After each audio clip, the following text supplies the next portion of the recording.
Hi folks! So I just thought of this idea and I'm going to share it online because there's no such thing as original idea, only original executions of said idea. So even if someone steals this idea and makes like a crap ton of money, I won't be sad because I know that I'm not the first person to think of this and I'm pretty sure this probably already happens and I just don't know about it yet. But when I was on the shuttle yesterday, I thought of this idea and I really think that it's a pretty good idea.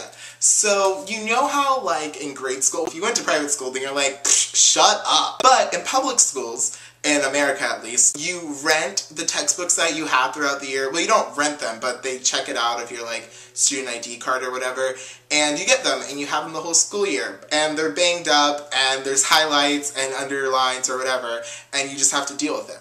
Well, I'm thinking that they need to have something like this, but for college students, where you don't have to buy the actual textbook. It'll just be a place or a company or whatever that gives you the book for 4 months or however long the semester is, and that way, no one has to buy it. So I'm thinking it would be a non-profit. I feel like the only way that it would run is that if everyone who was using its services like gave a donation or something, but I think that'd be a really good idea because sometimes I'm like, you know, I probably wouldn't care if there were highlights everywhere, if it was a little bit banged up or whatever, if I didn't have to spend $100+ on this one textbook.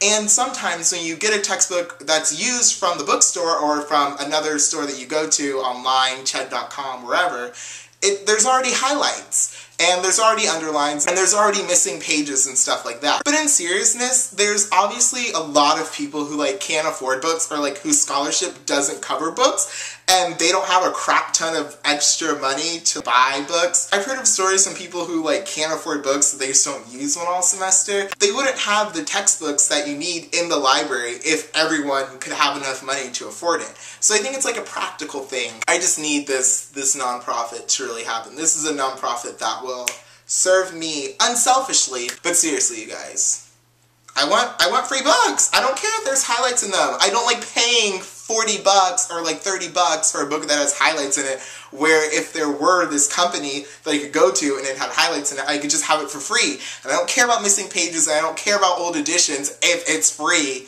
you know? You just have to deal with it. I mean, free books come with a price.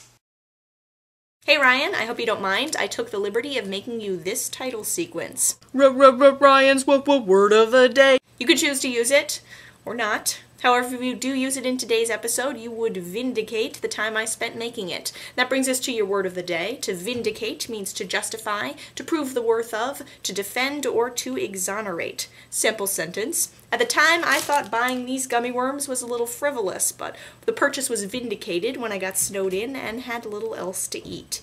As you can see, I have already eaten most of them. Ryan's word of the day.